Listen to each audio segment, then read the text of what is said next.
Bom dia, bom dia. Seja bem-vindo a mais uma aula da nossa escola bíblica. Hoje é o dia que o Senhor fez, hoje é domingo, o dia do Senhor. Pelo menos deveria ser, não é verdade? Esse dia deveria ser exclusivamente para o Senhor. Nós entregando o primeiro dia da semana ao Senhor como primícia.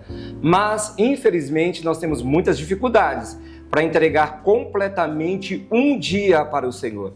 Esse não será o nosso tema de hoje. É só um momento de reflexão para que possamos então pensar sobre algumas coisas, até mesmo daquilo que nós iremos falar. Hoje a nossa aula ela tem um convidado. Estamos hoje aqui com o Arley Cândido, meu amigo, um convidado especial que vai nos ajudar hoje a ministrar essa aula. Arley, seja bem-vindo, meu querido. Obrigado, Bispo Marcos, pelo convite, pelo carinho, pela atenção e por poder partilhar esse momento precioso que é a Palavra de Deus. Nada melhor do que falarmos da Palavra de Deus. Amém. É muito bom ter você aqui. Eu tenho certeza que será um tempo proveitoso, de muita valia. Hoje a nossa aula será sobre o ser humano como tripartido. Será que você já estudou sobre isso? Sabe o que significa isso? Talvez sim, talvez não. A aula sempre vai nos dar um entendimento a mais. E é sobre isso que nós iremos falar hoje.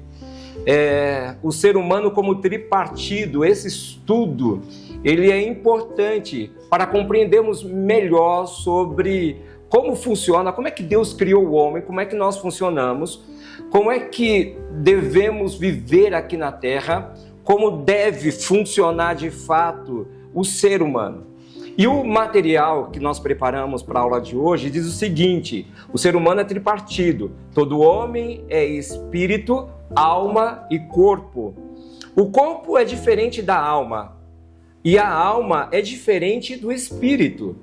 Quando nós falamos sobre espírito, nós não estamos falando do Espírito Santo, mas estamos falando do espírito do homem. O homem é um espírito que tem uma alma e que habita no corpo. É sobre esses três que iremos falar, iniciamos agora falando sobre isso. E o texto bíblico que nós separamos está em 1 Tessalonicenses, capítulo 5, versículo 23, que diz o seguinte: que o próprio Deus da paz vos santifique integralmente, que todo o vosso espírito, alma e corpo sejam mantidos irrepreensíveis na vinda do nosso Senhor Jesus Cristo. Então, é importante a gente entender aquilo que a palavra nos ensina, aquilo que as Escrituras Sagradas nos ensinam. E o mesmo Deus, uma outra tradução diz o seguinte: e o mesmo Deus de paz vos santifique em tudo, e todo o vosso espírito e alma e corpo sejam plenamente conservados e irrepreensíveis para a vinda do nosso Senhor Jesus Cristo. E aí eu começo fazendo uma pergunta: será que isso é possível? Que o homem, que o ser humano seja pleno em tudo, como diz aqui as Escrituras? Muito desafiador isto, mas digo que sim, dado que a Escritura nos permite ter isso, o Espírito Santo nos guia nisso. E aí eu entro com uma questão chamada vontade. Se você tem uma boa vontade de querer fazer isso acontecer de verdade, você vai se esforçar para isso. Afinal, nos esforçamos para muitas coisas nessa vida. E por que não nos esforçarmos para aquilo que é perfeito? Aquilo que agrada ao nosso Deus, e principalmente a preparação para aquilo que vai acontecer. A volta de Cristo, a preparação do homem e tudo mais que a gente vai ver logo adiante. Então eu creio que sim. Então você me diz, Arley, que você diz para mim, para quem está assistindo em casa essa aula, que o ponto de partida é a vontade, é o querer. Eu posso querer. O ser humano, ele tem suas decisões. E geralmente, no início, são duas decisões: em fazer o bem ou fazer o mal. Ou fazer o que é errado ou fazer o que é correto. né? Eu sempre vou escolher uma. Então, eu decido, então, viver aquilo que as Escrituras têm para a minha vida. É isso que a decisão começa em nós, começa em mim, começa em você, começa em quem está em casa nos assistindo.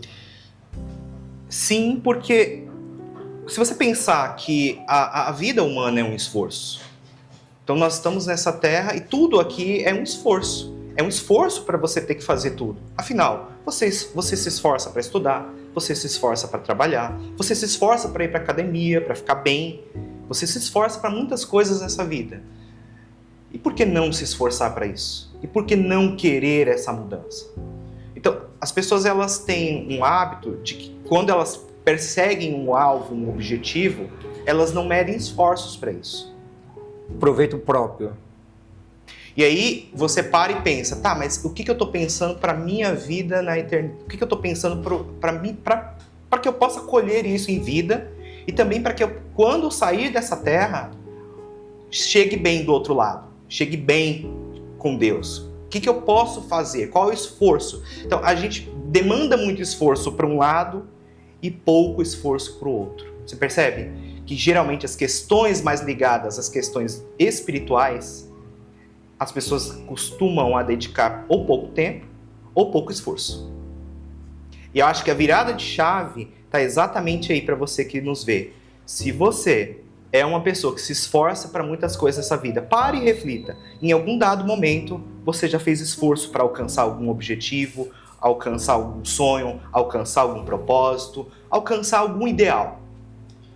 Mas quanto de esforço você já fez para viver o que o texto sagrado diz?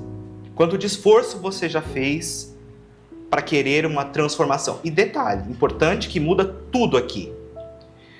É o que eu chamo de um ponto e vírgula, que é a continuação que vai ter depois. Se você se esforça nessa medida, o quanto você vai colher para todo o restante da tua vida? Afinal, você é um só. Você é formado por aquilo que a gente vai tratar aqui nesta aula. A tripartição. Corpo, alma e espírito. E logo mais você vai observar muito a gente se debruçando sobre isso.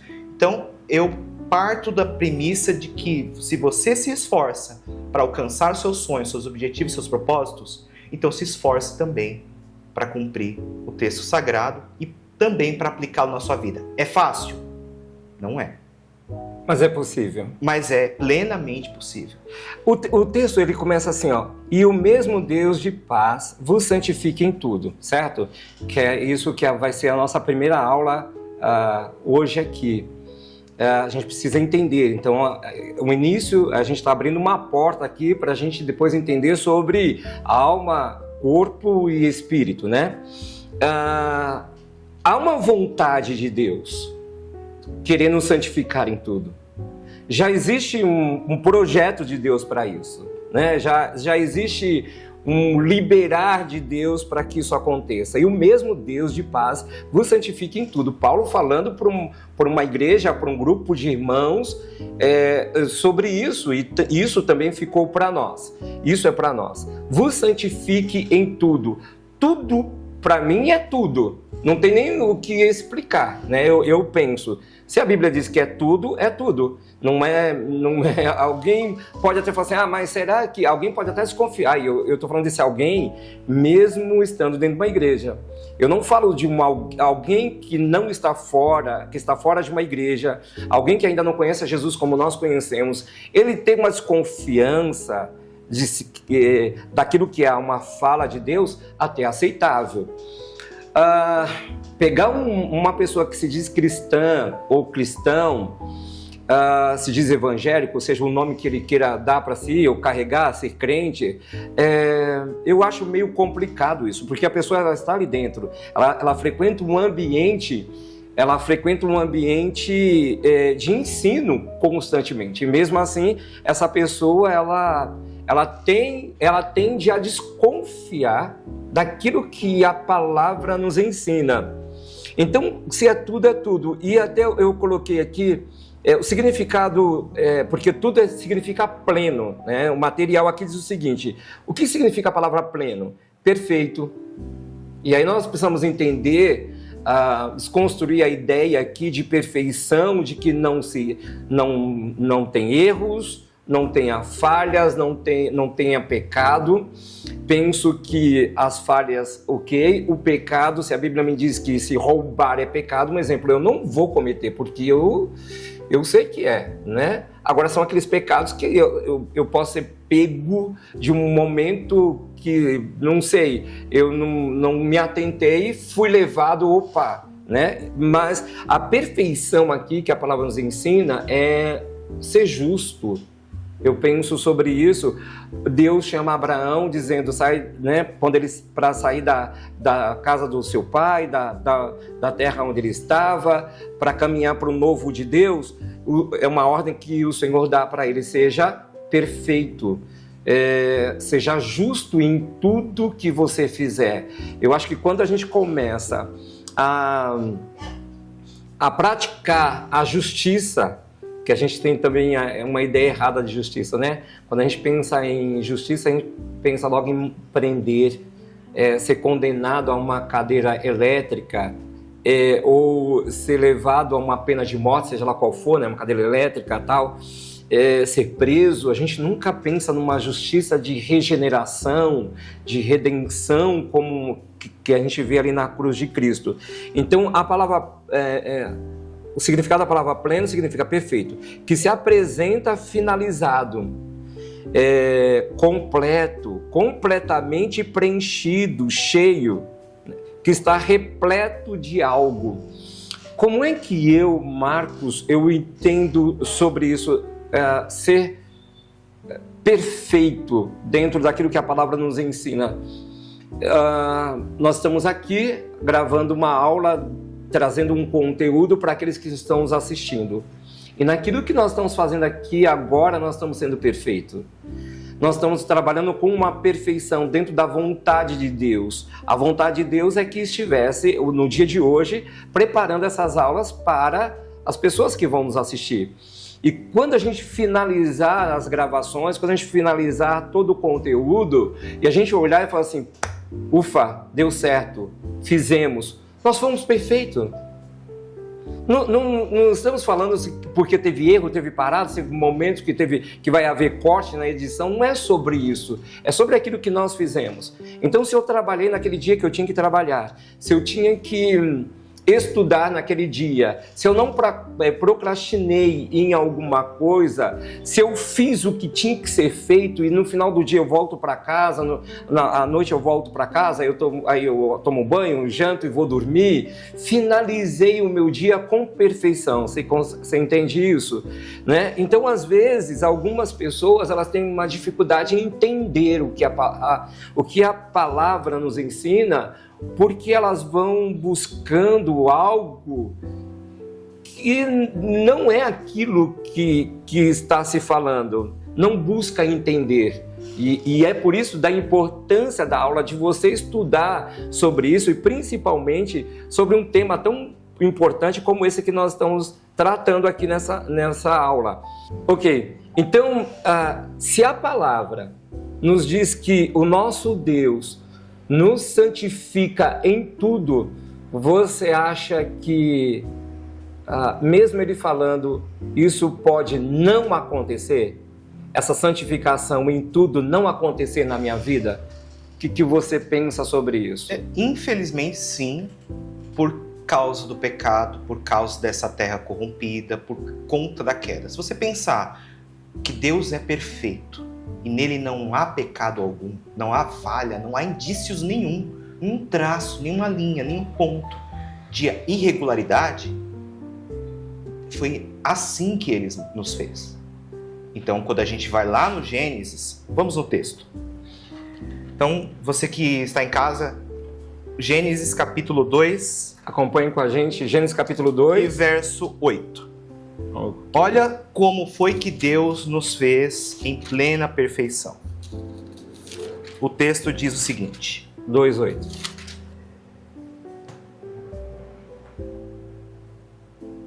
Cadê o 8? O meu é diferente. Ora, o Senhor Deus tinha plantado um jardim no Éden, para os lados do leste e ali colocou o homem que formara. Então você já tem uma primeira informação de um jardim perfeito e que Deus colocou este homem também feito por ele, perfeito nesse jardim perfeito. Então nós temos aqui uma combinação, uma junção de perfeição, e aqui a palavra tudo, ela já começa a tomar forma.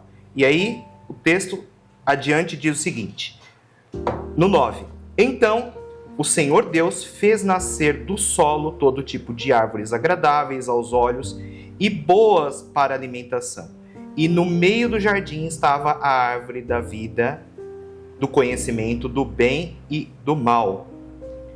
Então aqui a gente, não é o tema da aula, mas a gente já tem a informação da árvore. E um pouco antes, no versículo 7, eu só fiz uma inversão, comecei de trás para frente. Olha lá o que diz o 7. Então o Senhor Deus formou o homem do pó da terra e soprou em suas narinas o fôlego de vida. E o homem se tornou um ser vivente. Até então você pega um boneco feito do barro, vazio, sem forma e vazio, exatamente como era no início. E aí você pega o Deus, autor e consumador de toda a vida, soprando nas narinas desse, vamos colocar, boneco, que agora deixa de ser um ser sem vida e passa a ser um ser com vida. Então, bem parecido com essas animações que a gente vê aí, dos bonecos tomando forma, assim foi com a gente.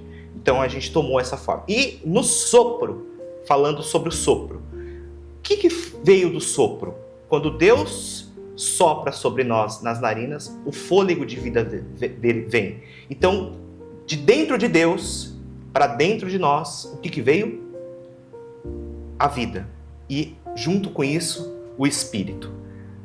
Então, aí a gente já tem uma terceira informação, que é o Espírito que Deus colocou em mim.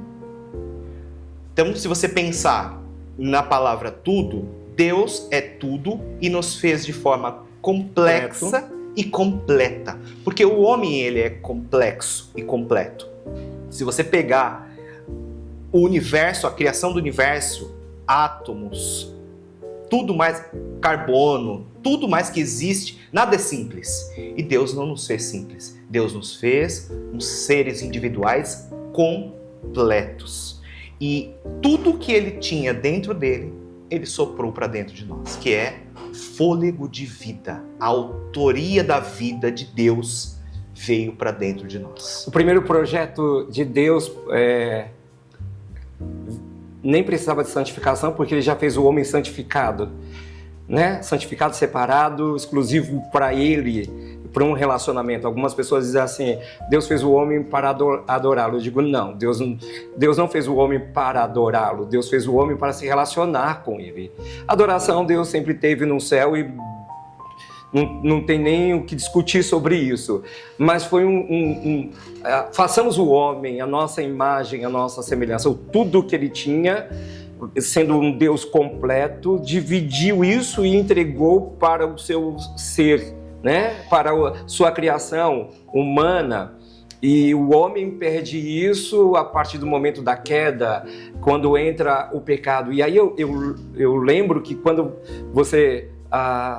no início da sua fala, você diz assim, é possível, é difícil, mas é possível. O homem ser pleno em tudo. É difícil, mas é possível. Esse difícil, ele entrou por causa da queda.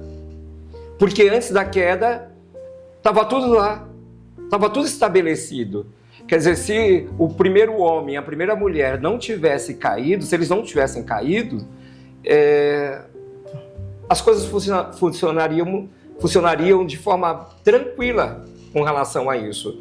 Agora nós precisamos da palavra, nós precisamos da ajuda do Espírito Santo, porque quando ele vier, essa foi uma palavra do próprio Jesus, vos guiará em todas as coisas. Então eu posso pegar esse ponto dessa fala de Jesus e vos guiará em tudo. Ela entra aqui quando Paulo diz, e o mesmo Deus de paz vos santifique em tudo. E para que a gente tenha essa santificação em tudo, que a gente sabe que são nos três, né? Espírito, alma e corpo. Nós não estamos falando aqui de conquistas, de bens, daquilo que nos leva a viver nessa terra, mas nós, como seres criados por Deus, e que o nosso espírito precisa voltar para Ele. Então, o Espírito Santo, ele entra aqui em tudo, para que haja essa santificação. Nós precisamos nos voltar para o Espírito Santo. Nós precisamos permitir que ele nos conduza. Nós precisamos buscar ouvir o Espírito Santo. Nós precisamos buscar sabedoria e entendimento para que, de fato, ele nos guie. Quando eu penso no Espírito Santo me guiando, para mim vem na minha mente o seguinte: vamos fazer uma trilha. Não conhecemos o lugar, não conhecemos aonde vai dar. Sabemos onde vai dar, mas não sabemos como chegar àquele lugar, porque pode ser uma mata fechada ou não. Mas precisamos de alguém nos guiando, é um guia. Então chegamos numa cidade e procuramos ali, ou contratamos antes alguém que possa nos guiar fazer aquele caminho juntamente conosco. E geralmente o guia, ele vai aonde? Ele vem atrás do bando, do grupo? Não. Ele vem no meio, batendo papo, conversando? Não. Né? Ele vai à frente. Né? Então, quando eu leio e vejo a fala de Jesus, que o Espírito nos guiará em todas as coisas, é isso que vem na minha mente. Ele nos conduzindo, ele dizendo por onde passar e por onde não passar. Ele criando caminhos, nos mostrando, olha, por aqui não, porque eu fiz uma trilha em Paranapiacaba, há anos atrás, e a pessoa que comandava o grupo, ele dizia assim: olha, nós estamos prestes a passar por um local que é uma pedra, desce água, né? E é um lugar muito alto, né? E vamos ter que tomar muito cuidado, porque se pisar em falso, pode escorregar e cair, já era. Aquele caminho tinha que ser feito, era um caminho perigoso, era um caminho complexo, mas era necessário passar por ali. Para isso, nós precisamos de o quê? Nós precisávamos de um guia. Se aquele guia não nos conduzisse, talvez sozinhos, nós teríamos, passado por ali, alguém ter caído, se machucado, ou até mesmo morrido. Então, eu vejo dessa forma, que é possível, desde que autorizamos, acho que é bem essa palavra mesmo, que o Espírito Santo possa nos guiar. Porque é a vontade do Pai, é a vontade do nosso Deus nos santificar em tudo. E é a vontade do Espírito Santo nos levar a essa santificação em tudo, né? Dia após dia. E, lógico, isso para a glória de Deus, mas precisamos autorizá-lo. Se não houver uma autorização, é aquilo que você falou no início, uma decisão. Uma decisão. Eu decido convidar ou não o Espírito Santo a fazer isso por mim, né?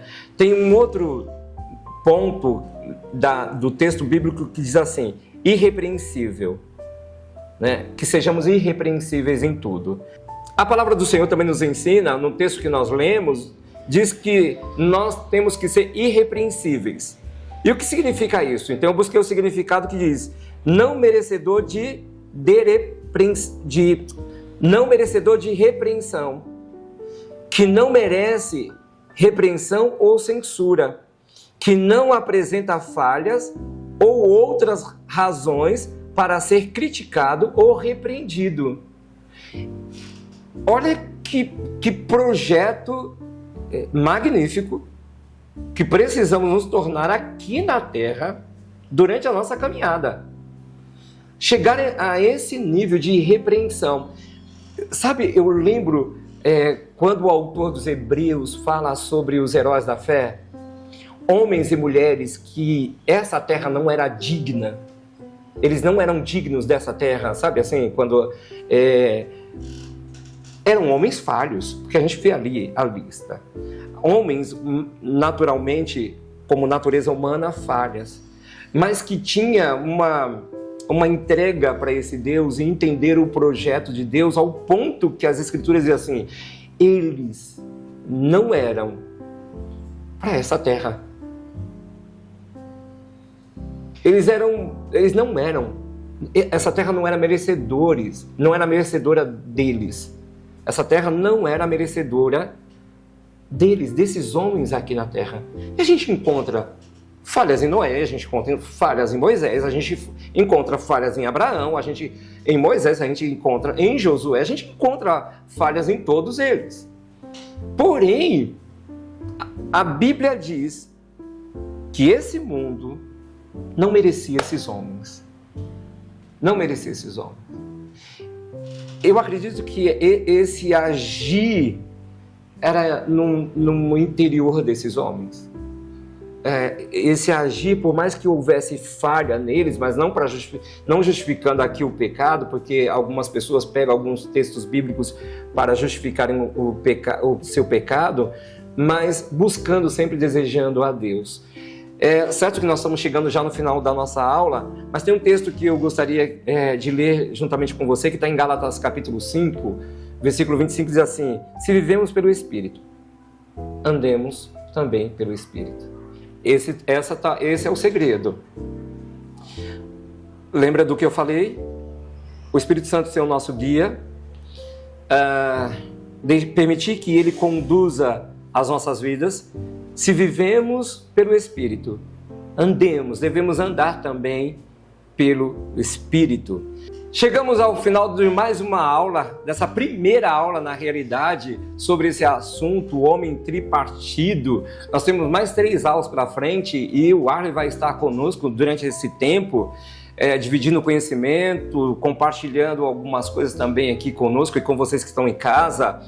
E eu espero ter dado um pouco mais de entendimento, que nós possamos ter dado mais um pouco de entendimento a você que está aí nos assistindo e que você continue crescendo na graça, no conhecimento, no entendimento e vivenciando tudo aquilo que Deus tem para você. Eu te espero na próxima aula.